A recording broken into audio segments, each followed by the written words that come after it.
এবারে প্রথম জাতীয় সংসদ নির্বাচনে ভোট দেওয়ার সুযোগ পাচ্ছেন কারাবন্দীরা। সারা দেশে এই সংখ্যা প্রায় ৬,০০০। পোস্টাল ব্যালটে ভোট দেবেন তারা। কার্যক্রম নিষিদ্ধ আওয়ামী লীগ সহ কয়েকটি দলের নেতারাও ভোট দেওয়ার আবেদন করেছেন। তাদের মধ্যে আছেন শাহজাহান খান, হাসানুল হক ইনু, মেনন সহ ২২ জন। কারা কর্তৃপক্ষ জানিয়েছে, আবেদন যাচাই বাছাই করে ভোট দেওয়ার সুযোগ দিয়েছে নির্বাচন কমিশন। বিস্তারিত রাব্বি সিদ্দিকীর রিপোর্টে। নতুন ব্লেন্ডে আরো রিচ অ্যারোমায় সেলন ফ্যামিলি ব্লেন্ড টে। ১২ ফেব্রুয়ারি জাতীয় সংসদ নির্বাচন ও গণভোট। এবারই প্রথম পোস্টাল ব্যালটে কারাবন্দীদের জন্য ভোট দেওয়ার সুবিধা রেখেছে নির্বাচন কমিশন। ইসির নির্দেশনায় সেই প্রস্তুতিও নিয়েছে কর্তৃপক্ষ। দেশের ৭১টি কারাগারে বন্দী রয়েছেন ৮৪,০০০। ইসির নিয়ম মেনে গত ৫ জানুয়ারি পর্যন্ত পোস্টাল ভোটের জন্য আবেদন করেছেন ৬,২৮৪ কারাবন্দী। চূড়ান্ত হয়েছে ৫,৯৬০ জন। এদের মধ্যে রয়েছেন ২২ জন রাজনীতিবিদ, ১৭ জন আমলা ও পুলিশ সদস্য।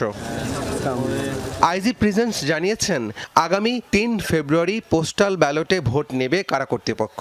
এজন্য প্রতিটি কারাগারে তৈরি করা হচ্ছে নির্বাচনী বুথ।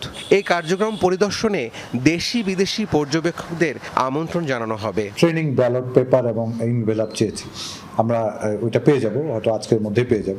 তাহলে আমরা কিন্তু কারাগারগুলোতে ওই ট্রেনিং খাম এবং ব্যালট এবং ওগুলো আমরা তাদের কাছে পাঠিয়ে দেবো এবং তারা এই এক্সারসাইজ মানে অ্যাকচুয়াল ভোটিং এর আগে তারা পুরো জিনিসটা কিন্তু হাতে কলমে দেখবে, যে খামটা কিভাবে খুলবে, খামের ভিতর কয়টা ব্যালট থাকবে, কোথায় সিগনেচার করতে হবে, এগুলো তাদের কোঅর্ডিনেট করে দেবে।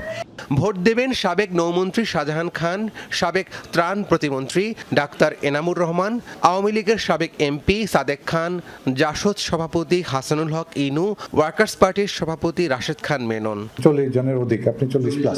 এমপিও আছে, মন্ত্রী এমপি সচিব আছেন। ৫,৯৬০ জন বন্দী এখন এলিজিবল ফর ভোট দেওয়ার জন্য তারা রেজিস্টার্ড।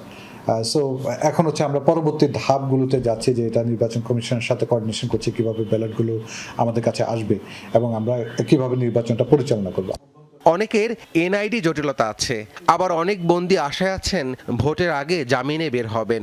এমনটা না হলে বন্দীদের মধ্যে ভোটার সংখ্যা আরো বাড়তো বলছে কারা কর্তৃপক্ষ। রেজিস্ট্রেশনটা করেনি, যে হয়তো কোনো কারণে জামিন হলে। রাব্বি সিদ্দিকী, যমুনা নিউজ, ঢাকা।